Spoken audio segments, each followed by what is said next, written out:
ओम शांति। ओम शांति। आज की तारीख है 13 मार्च 2017। तारीख भी है 13 और दिन है होली का। आज सब दुनिया में रंगों वाली होली मना रहे हैं। कल बाबा ने होली जलाना और मनाना सिखाया। दोनों बातें बताई कि जलाते कैसे हैं और मनाते कैसे हैं। होली का सही अर्थ, यथार्थ सत्य होली का बाप दादा ने बच्चों को समझाया। 3 तरीके से होली। एक है मैं बाप की होली, माना मैं बाबा की हो गई, ठीक है। एक है होली माना पवित्र। एक है होली जो पुरानी सब बातें हैं, सब कुछ है, वो सब होली माना खत्म हो गई। तो होली का 3 अर्थ ये भी बाबा ने समझाया है कि बाबा की मैं होली, अब मैं किसी और की नहीं हो सकती, क्योंकि मैं बाबा की होली, बाबा की हो गई, है ना। एक बाबा दूसरा ना कोई, यही संसार है। तो बाबा की होली, और फिर जैसे बाबा की होली तो होली हो गए, पवित्रता का व्रत धारण कर लिया, है ना। पवित्रता का सही अर्थ पता चला, इसीलिए होली माना पवित्र। अब जैसे ही पवित्रता धारण की, पुराना किचड़ा, पुरानी गंदगी, सब बुराइयां, वो सब होली माना खत्म हो गई। तो वंडरफुल बाबा ने अर्थ समझाया है होली का। इसीलिए होली का भी बहुत महत्व बताते हैं शास्त्रों में। होली का भी एक अनोखा अर्थ है। आज के दिन सब एक दो को गुलाल लगाएंगे, माना लाल नीला पीला सब कर देंगे, ऐसे रंग लगा देंगे। तो रंग भी 7 तरह के, यानी कि गुण भी 7 तरह की, अष्ट शक्तियाँ। याद आया? कल की मुरली याद आई?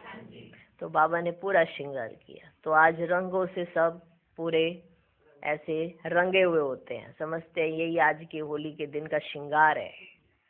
हाँ, वो है गुणों और शक्तियों का श्रृंगार जो बाबा करता है, जो संगम पर सही मायने में हम होली मनाते हैं।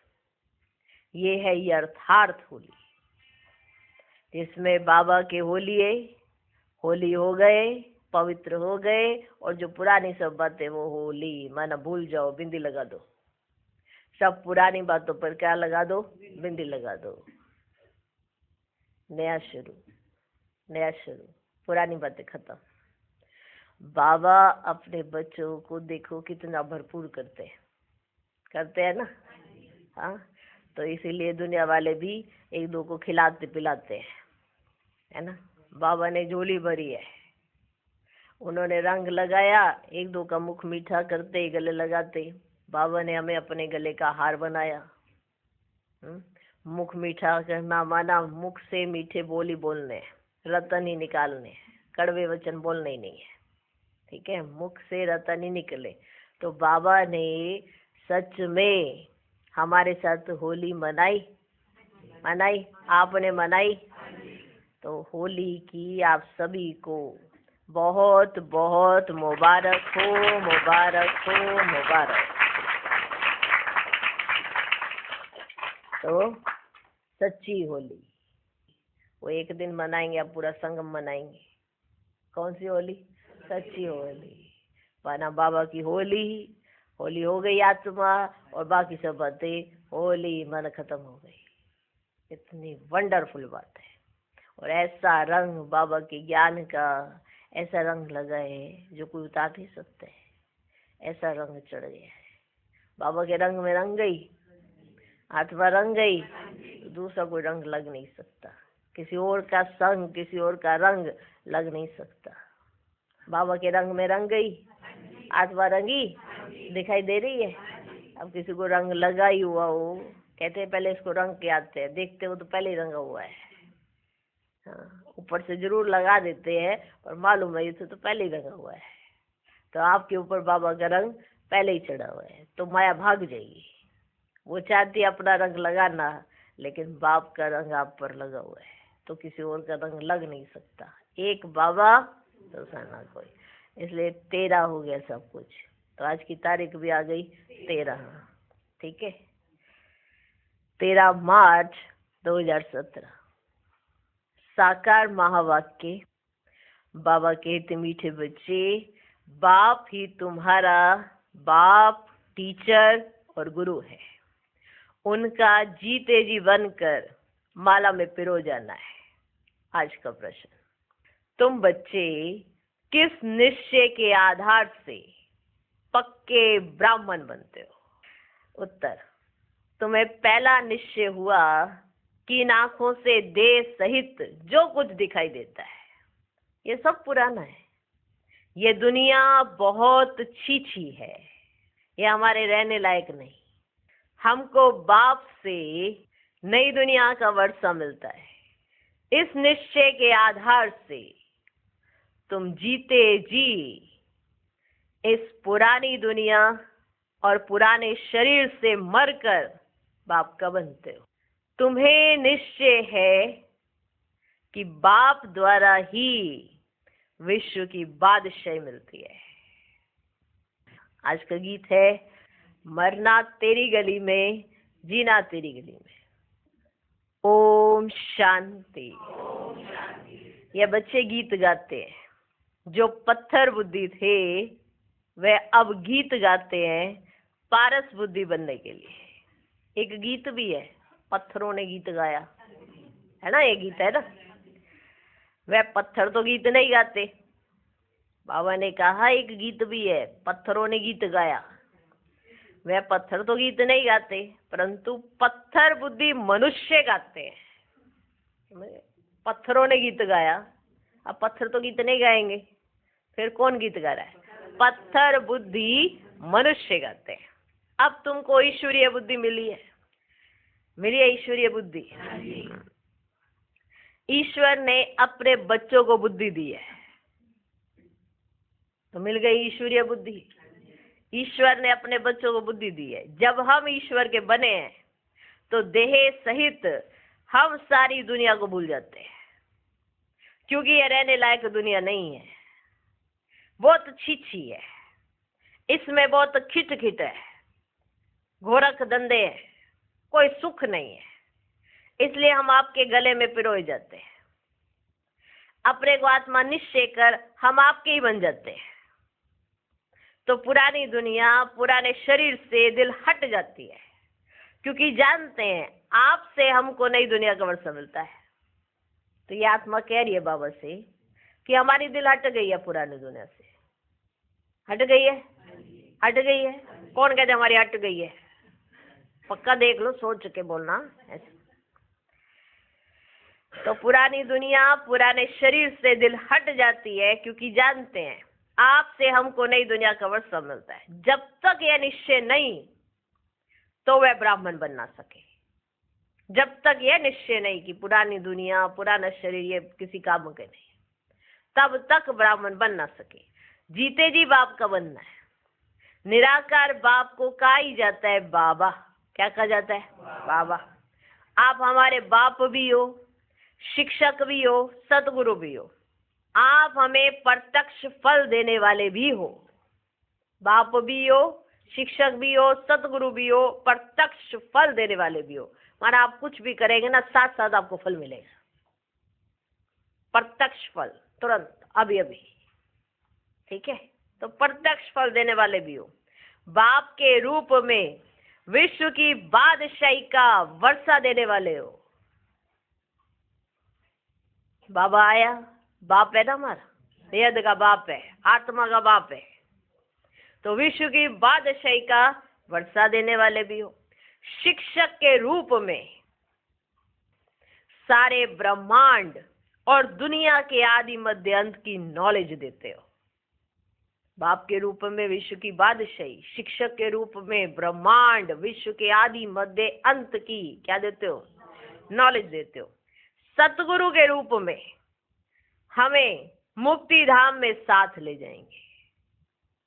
सतगुरु के रूप में हमें मुक्ति धाम में साथ ले जाएंगे, फिर जीवन मुक्ति में भेज देंगे। कहते भी हैं, हे बाबा हम आपके साथ ही चलेंगे।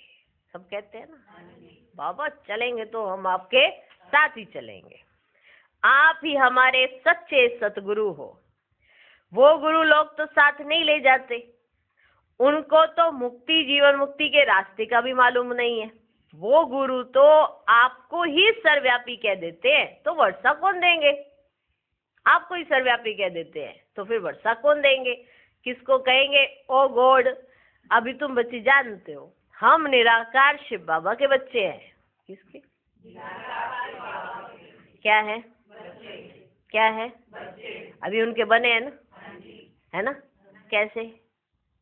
बाबा आया, मुलाकात हुई। अभी तुम जानते हो हम निराकार शिव बाबा के बने हैं। अब हमारा देह भान टूट गया है, देह भान टूट गया है। हम आपके डायरेक्शन पर चलते हैं, जैसा बाबा कहे वैसे करने वाले वो होते बच्चे, डायरेक्शन पर चलते हैं। आप कहते हो देह के संबंध से बुद्धि हटाए, अपने को आत्मा निश्चय कर मेरे को याद करो। जब आत्मा शरीर से निकल जाती है तो आप मुए, मर गई दुनिया, फिर कोई संबंध नहीं रहता। जब तक माँ के गर्भ में प्रवेश ना करे तब तक तुम्हारे लिए कोई दुनिया ही नहीं है। देखो, जैसे शरीर छोड़ती आत्मा फिर दूसरे शरीर में प्रवेश करेगी, गर्भ में जाएगी, तो अगर प्रवेश नहीं करती है तब तक उसके लिए कोई दुनिया ही नहीं है। जब आत्मा शरीर से निकल जाती है तो आप मुए, मर गई दुनिया, फिर कोई संबंध नहीं रहता। जब तक माँ के गर्भ में प्रवेश ना करे तब तक तुम्हारे लिए कोई दुनिया ही नहीं है। दुनिया से तुम अलग हो। अब बाप कहते हैं बच्चे तुम जीते जी सब कुछ भूल मेरे बनो, मैं तुमको साथ ले जाऊंगा। ये दुनिया खत्म होने वाली है।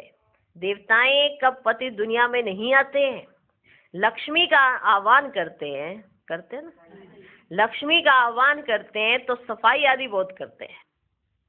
परंतु ये सतयुग थोड़ी है जो लक्ष्मी आवे, लेकिन आह्वान करते और सफाई करते हैं। कहते हैं अगर सफाई नहीं होगी ना तो लक्ष्मी नहीं आती है। तो क्यों पसंद है लक्ष्मी को सफाई? क्योंकि सतयुग में बिल्कुल क्या होती है? सफाई, बिल्कुल सफाई होती है। और ये है कलयुग, ठीक है। अब सतयुग में होती है बिल्कुल सफाई, वहां ऐसे करनी नहीं पड़ती है, बिल्कुल साफ स्वच्छ ऐसे रहते हैं, क्योंकि आत्माएं इतनी साफ होती है। यहाँ पे कलयुग में आत्माएं साफ नहीं होती, इसलिए घर साफ करती है, ठीक है ना। तो सफाई तो चाहिए। अगर लक्ष्मी का आह्वान भी करना है तो सफाई चाहिए। लक्ष्मी आएगी तो नहीं, लेकिन अगर आह्वान भी करना है तो क्या चाहिए? पहले सफाई चाहिए। माना अगर समृद्धि में भी लानी है तो पहले क्या चाहिए? सफाई चाहिए। तो इसी तरह से अगर हमें नर से नारायण, नारी से लक्ष्मी बनना है तो पहले अंदर क्या चाहिए? सफाई चाहिए, है ना। आह्वान करने के लिए भी सफाई चाहिए, तो बनने के लिए कितनी सफाई चाहिए ना। लक्ष्मी का आह्वान करते हैं तो सफाई आदि बहुत करते हैं, परंतु ये सतयुग थोड़े ही है जो लक्ष्मी आवे। फिर नारायण कहाँ से आएगा? भला महालक्ष्मी को 4 भुजाएं क्यों देते हैं? कोई ये थोड़ी समझते हैं कि ये दोनों ही हैं। ऐसा तो कोई चित्र बन नहीं सकता जिसको 4 भुजा हो। फिर 2 मुख देना चाहिए। 4 टांगे तो कभी नहीं दिखाएंगे, क्योंकि ऐसा तो मनुष्य कब हो ना सके। ये सब समझाने के लिए है कि ये युगल लक्ष्मी नारायण है। अलग होंगे तो 2 भुजा 2 टांगे भी होंगी। बाप कहते पहले पहले ये निश्चय कराओ कि हमारा बाप, टीचर, गुरु तीनों ही है, हम सबको ले जाएगा। इनको कोई चेला चाटी नहीं है, समझे? इनको कोई चेला चाटी नहीं है जो पिछाड़ी में ज्ञान देगा वह साथ ले जाएगा। बाप समझाते हैं अब वापिस जाना है, क्योंकि नाटक पूरा होता है। बाप कहते सबका सदगति दाता पतित पावन मैं हूँ। कौन? शिव बाबा। कालों का काल हूँ। यह जम घटो आदि का साक्षात्कार होता है, क्योंकि पाप करते हैं तो सजा भी खाते हैं। बाकी जम घट आदि है नहीं। आत्मा एक शरीर छोड़ दूसरा लेती है, गर्भ में सजा मिलती है तो त्राही त्राही करते हैं। अब पहले पहले बच्चों को ये निश्चय कराना है कि यही हमारा बाप टीचर सतगुरु है। ये निश्चय बच्चों को करना चाहिए, यही हमारा बाप टीचर सतगुरु है। एक कोई याद करना है। रचता भी एक होता है, 10 या 100 रचता नहीं है, ना ही 10 दुनियाएं हैं। क्लियर? बच्चे कहते हैं बाबा हम आपके गले का हार बने, फिर हमारी रुद्रमाला बनेगी। इस समय तुम ब्राह्मण पुरुषार्थी हो, तुम्हारी माला नहीं बन सकती क्योंकि तुम गिरते और चढ़ते हो। तुम जानते हो हम बाबा की माला बन फिर विष्णु की माला बन जाएंगे। पहले पहले आपकी निराकारी माला परमधाम में आएंगे, फिर साकारी माला बन विष्णु लोक में आएंगे। मनुष्य इन बातों को नहीं जानते। बच्चे कहते हैं हम आपके जीते जी बने हैं, नहीं तो साकार मनुष्य साकारी मनुष्य को अडॉप्ट करते हैं। यहाँ तुम निराकारी आत्माओं को निराकार शिव बाबा अडॉप्ट करते हैं। समझ में आया? साकार मनुष्य साकारी मनुष्य को अडॉप्ट करते हैं, या निराकार बाबा निराकारी आत्माओं को अडॉप्ट करते हैं। ब्रह्मा द्वारा कहते हैं हे आत्माएं तुम मेरी हो, हे आत्माएं तुम मेरी हो। ऐसे नहीं कहते हे साकार तुम मेरे हो। यहाँ निराकार निराकार को कहते हैं मैं आपकी हूं। बाकी जो अडॉप्ट करते वह शरीर को देखते हैं, अपने को भी आत्मा नहीं समझते। भाई भाई को अडॉप्ट करे तो क्या मिलेगा? यहाँ तो बाप अडॉप्ट करते हैं वर्षा देने के लिए। ये बड़ी गुह्य बातें हैं। जो अच्छी रीति पढ़ेंगे उनकी बुद्धि में ये बातें बैठेंगी। ये बड़ी गुह्य बातें हैं। जो अच्छी रीति पढ़ेंगे उनकी बुद्धि में ये बातें बैठेंगी। निराकार बाप कहते हैं देह का भान छोड़ मेरे बनो, तो मैं तुमको निराकारी दुनिया में साथ ले जाऊंगा। तो ना निराकार बाबा कहते हैं देह का भान छोड़ मेरे बनो, तो मैं तुमको निराकारी दुनिया में साथ ले चलूंगा। कितनी वंडरफुल बात है। मैं तुमको यहाँ छोड़ूंगा नहीं, साथ ले चलूंगा। कृष्ण की आत्मा को परमात्मा नहीं कह सकते। वह भी पूरे 84 जन्म लेते हैं, वह भी पूरे 84 जन्म लेते हैं। लक्ष्मी नारायण की राजधानी चली है, राजा राजा है, रानी रानी है। सबको अपना भिन्न भिन्न पार्ट मिला हुआ है। ठीक, 84 जन्म लेते हैं, एक जन्म की बात नहीं। पुनर्जन्म तो सबको लेना है। तुम बच्चों को समझाना है 84 का चक्र कैसे फिरता है। 84 लाख जन्म कहने से सारी बात बिगड़ जाती है। लाखों वर्ष की बात भी याद ना पड़े, अब याद पड़ता है। आज भ्रष्टाचारी दुनिया है, कल श्रेष्ठाचारी बनेगी। हम लिख सकते हैं जैसे शास्त्री ने लिखा, हम न्यू इंडिया बनाकर छोड़ेंगे। अब न्यू इंडिया तो होती है न्यू वर्ल्ड में, वहां देवता धर्म के सिवाय और कोई धर्म होता ही नहीं। अब तो भारत में अथाह धर्म है, अनेक प्रकारों की टालियां हैं। ये सब पिछाड़ी के हो गए। यह भी दिखाया है लक्ष्मी नारायण 100 ब्रह्मा सरस्वती बने, फिर ब्रह्मा सरस्वती 100 लक्ष्मी नारायण बनेंगे। इससे दिखाते हैं विष्णु से ब्रह्मा निकला, ब्रह्मा से फिर विष्णु निकला। तुम अब विष्णु के कुल के बन रहे हो। खुशी का पारा उनको चढ़ेगा जो अच्छी रीति समझते हैं कि बरोबर अब नाटक पूरा होने को है। खुशी का पारा भी उनको ही चढ़ेगा जो समझते हैं कि ये नाटक अब पूरा होने को है। नाटक कहने से आदि मध्य अंत सब याद आ जाता है। तुम्हारे पास जो समझू सियाने होंगे, तुम्हारे पास जो समझू सियाने होंगे उनको बेहद के ड्रामा की याद रहेगी। जो समझू सियाने होंगे उनको बेहद के ड्रामा की याद रहेगी। पहले सूर्यवंशी चंद्रवंशी राज्य हुआ, फिर बाहर वाले आए। वैश्यवंशी शूद्रवंशी बने। हम आत्माओं ने ऐसे 84 जन्म लिए, यह भी बहुतों को याद नहीं पड़ता। ड्रामा के आदि मध्य अंत का ज्ञान होना चाहिए। यह है 5000 वर्ष का नाटक, ये बुद्धि में रहना चाहिए। आत्मा कितनी छोटी है, कितनी है, कितनी है, कितनी छोटी है, 84 जन्मों का पाठ बजाती है। परमात्मा भी कितना छोटा है, वे भी पाठ बजाने के लिए बांधा हुआ है, ड्रामा के वश है।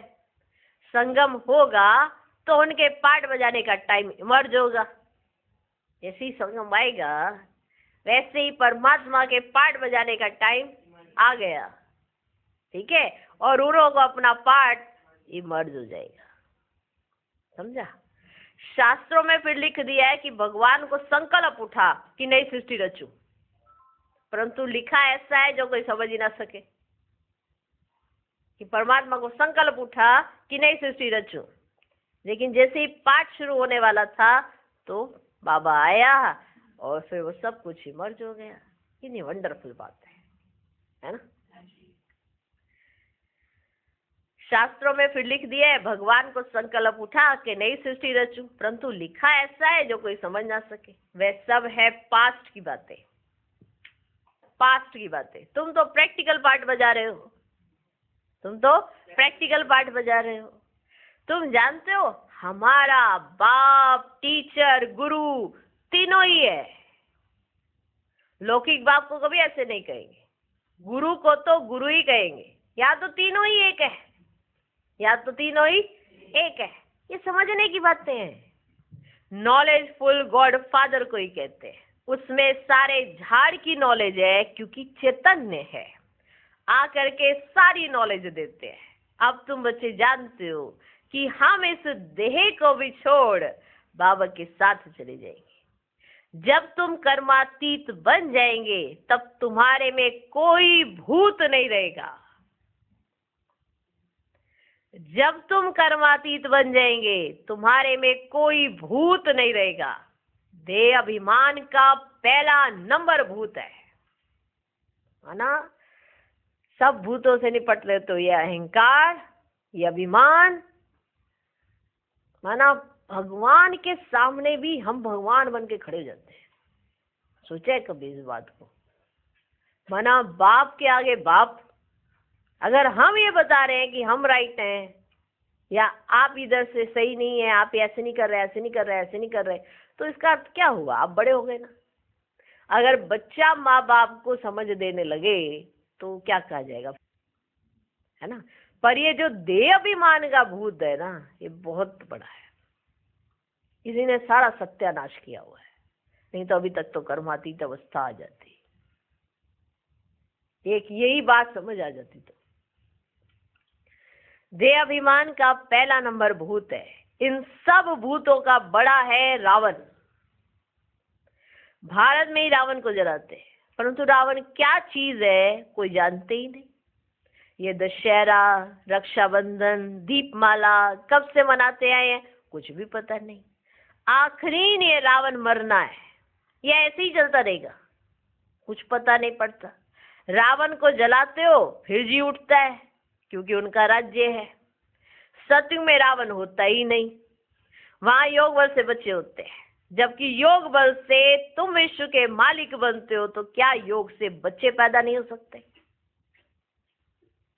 वहां रावण ही नहीं तो भोग का भी नाम नहीं। इसलिए श्री कृष्ण को योगेश्वर कहते हैं। वे संपूर्ण निर्विकारी है। योगी कभी भोग नहीं करते, माना विकार में नहीं जाते। योगी कभी भोग नहीं करते। अगर भोगी बने तो फिर योग सिद्ध ना हो। अब तुम योग सीख रहे हो, इसलिए पवित्रता को अपनाया है। बाबा देखो हर बात समझाते हैं। अब तुम योग सीख रहे हो, भोगी बनने से अथवा विकार में जाने से योग लग ना सके। भोगी बनने से अथवा विकार में जाने से योग लग ना सके। तुम बच्चों को बाप, टीचर, सदगुरु तीनों का इकट्ठा वर्षा मिलता है। सतगुरु सबको साथ ले जाते हैं, ले तो सबको जाएंगे परंतु तुम गले का हार बनते हो। जाएंगे तो सब, परंतु तुम जो हो वो गले का हार बनते हो। साजन सब सजनियों को ले जाएंगे, पहले साजन चलेगा, फिर सूर्यवंशी, चंद्रवंशी, फिर उनका सारा जो घराना है, इस्लामियों की बारात अथवा घराना, बोधियों की घराना, सभी आत्माओं को ऐसे ऐसे अपने अपने सेक्शन में जाकर बैठ जाना है। समझ में आया? ऐसे चलेंगे। तकदीरवान ही धारण कर औरों को भी समझाएंगे। जो खुद तकदीरवान कैसे बने, उन्हें समझ आया तो उन्हें महसूस हुआ, अरे मेरी तो तकदीर बड़ी जगी हुई है, तो उनकी जगी होगी तो दूसरों की भी जगाएंगे। तकदीरवान ही धारण कर औरों को भी समझाएंगे। वह फिर महिमा भी लिखते हैं। फलाने ने हमको समझाया तो हमारे कपाट खुल गए, इसने हमको ये दान दे दिया, फिर उनसे ही प्रीत हो जाती है, फिर उनसे ही प्रीत हो जाती है। ये दीदी अगर पढ़ाएगी तो हम मुरली सुनने आएंगे, अगर ये दीदी नहीं पढ़ाएगी तो हम मुरली सुनने नहीं आएंगे। अरे मुरली बाबा की कोई भी पढ़ाए, खत मेरे बाबा का बीच में कोई भी सुनाए, फर्क नहीं होना चाहिए ना। क्यों होना चाहिए? नहीं होना चाहिए। अब जैसे डाकिया चिट्ठी लेकर आया, ठीक है, अब वो हमें पढ़ना नहीं आता तो चिट्ठी वो पढ़ के सुना रहा है, अब वो डाकिए की थोड़ा शक्ल नजर आएगी, जिसने चिट्ठी लिखी है उसकी नजर आनी चाहिए ना, चिट्ठी जिसने भेजी है उसकी दिखाई देनी चाहिए ना शक्ल, तो उसकी नजर आनी चाहिए। अब जैसे सगाई कराते हैं, बीच में वो मीडिएटर, दलाल, तो वो जो बीच में होते हैं मिलवाते हैं, तो वो सगाई हो गई तो सगाई हुई, जिससे सगाई हुई उसकी याद आनी चाहिए ना, उसकी याद आनी चाहिए ना, ये बीच में कराने वाले की याद आनी चाहिए। कुछ समझ आया? समझ आ गया? मुरली मेरे बाबा की, पत्र मेरे बाबा का, पढ़े कोई भी, समझा दिया, समझ आ गया, पर याद ना इनको ना हमको ना बीच में जिसने समझाया उसको नहीं करना, याद किसको करना है? ये बाबा को। गड़बड़ी तो सारी यही, आज दिन तक गड़बड़ी तो यही चलती आई है। मुरली मेरे बाबा की, मुरली मेरे बाबा की, बीच में जो है ना उससे बुद्धि नहीं लगानी है। अगर उससे बुद्धि लगाई तो माना शिव बाबा को याद थोड़ा कर पाएंगे, फिर तो वही आएगा। इसलिए तो भक्ति मार्ग में क्या हुआ है, याद करना परमात्मा को दिखाई देता गुरु, जो बीच में मिलवा रहा होता है, यानी मीडिएटर, यानी दलाल, उसी की याद आने लग जाती है। सगाई हुई तुम्हारी उनसे तो उनकी याद आनी चाहिए ना, जिससे सगाई हुई है। ये बीच में कराने वाले को थोड़ा देखना चाहिए। फलाने ने हमको समझाया तो हमारे कपाट खुल गए, इसने हमको ये दान दे दिया, फिर उनसे ही प्रीत हो जाती है, उनको ही याद करते रहते हैं, फिर उनसे ही छुड़ाया जाता है, फिर उनसे ही छुड़ाया जाता है। दलाल को थोड़ी याद किया जाता है, दलाल ने तो दलाली की हल्लास। फिर साजन को सजनी याद करती है, फिर साजन को सजनी याद करती है। ब्रह्मा भी हो गया दलाल, याद उस शिव बाबा को ही करना है। ये दलाल भी उनको ही याद करते हैं, इनकी महिमा नहीं, ये तो पतित है। पहले इनमें प्रवेश कर इनको पावन बनाया। एक है पतित, एक है पावन। सूक्ष्म वतन में ब्रह्मा है पावन, उनकी भी शक्ल दिखानी चाहिए, समझानी तो बार बार दी जाती है, परंतु जबकि बाप का आकर बने, बाबा हम आपके हो गए, बाबा हम आपके हो गए, आप हमारे बाप टीचर सतगुरु हो। बाप कहेंगे मैं भी तुमको स्वीकार करता हूँ, बाबा हम आपके हो गए, फिर बाबा भी कहेंगे मैं भी तुमको स्वीकार करता हूँ, परंतु याद रखना मेरी पत नहीं गंवाना। पत माना इज्जत, परंतु याद रखना मेरी पत नहीं गंवाना माना इज्जत नहीं गंवाना। ऐसा कोई कर्म नहीं करना जिससे कोई ये कहे ये बाबा के बच्चे, ऐसा कोई कर्म नहीं। इसीलिए जो बाबा की श्रीमत पर चलता है तो बाबा की इज्जत करता है, और बाबा की इज्जत करोगे तो दुनिया में सब आपकी इज्जत करेंगे। बाबा ने कह दिया आप हमारे, मैं तुम्हारा, परंतु एक बात याद रखना मेरी पत नहीं गंवाना, मेरा बनकर फिर विकार में नहीं जाना। वास्तव में इस समय सब नरकवासी हैं, याद करते हैं स्वर्ग को, कहते हैं फलाना स्वर्गवासी हुआ। अरे स्वर्ग है कहाँ? अगर स्वर्ग गया तो फिर यहाँ बुलाकर खाना आदि क्यों खिलाते हो? अगर स्वर्ग चला गया, वहां तो बहुत तरह के भोजन खा रहे होंगे, फिर यहाँ बुलाकर खाना आदि क्यों खिलाते हो? पतित दुनिया में पतित ब्राह्मणों को ही खिलाते हैं, पावन तो कोई है नहीं। परंतु इस छोटी बात को भी कोई समझ नहीं सकते। अच्छा, मीठे मीठे सिकिलधे बच्चों प्रति माता पिता बाप दादा का याद प्यार और गुड मॉर्निंग। रूहानी बाप की रूहानी बच्चों को नमस्ते। हम रूहानी बच्चों की भी रूहानी बाप को नमस्ते नमस्ते नमस्ते। Good morning good morning good morning. धारणा के लिए मुख्य सार, पहला पॉइंट, ज्ञान देने वाले दलाल से प्रीत ना रख, एक शिव बाबा को ही याद करना है, वही जीवदान देने वाला है। दूसरा पॉइंट, इस बेहद नाटक को बुद्धि में रख, अपार खुशी में रहना है। देह का भान छोड़ अशरीरी बनने का अभ्यास करना है। आज का वरदान, पवित्रता के फाउंडेशन को मजबूत कर अतीन्द्रिय सुख का अनुभव करने वाले संपूर्ण और संपन्न भव। ब्राह्मण जीवन का फाउंडेशन पवित्रता है। ये फाउंडेशन मजबूत है तो संपूर्ण सुख शांति की अनुभूति होती है। यदि अतीन्द्रिय सुख व स्वीट साइलेंस का अनुभव कम है तो जरूर पवित्रता का फाउंडेशन कमजोर है। ये व्रत धारण करना कम बात नहीं है। बाप दादा पवित्रता के व्रत को पालन करने वाली आत्माओं को दिल से दुआओं सहित मुबारक देते हैं। इस व्रत में संपूर्ण और संपन्न भव का वरदान प्राप्त करने के लिए व्यर्थ सोचने, देखने, बोलने और करने में फुल स्टॉप लगाकर परिवर्तन करो। आज का स्लोगन, सदा एक के अंत में खोए हुए रहना, यही एकांतवासी बनना है। ओम शांति। ओम शांति।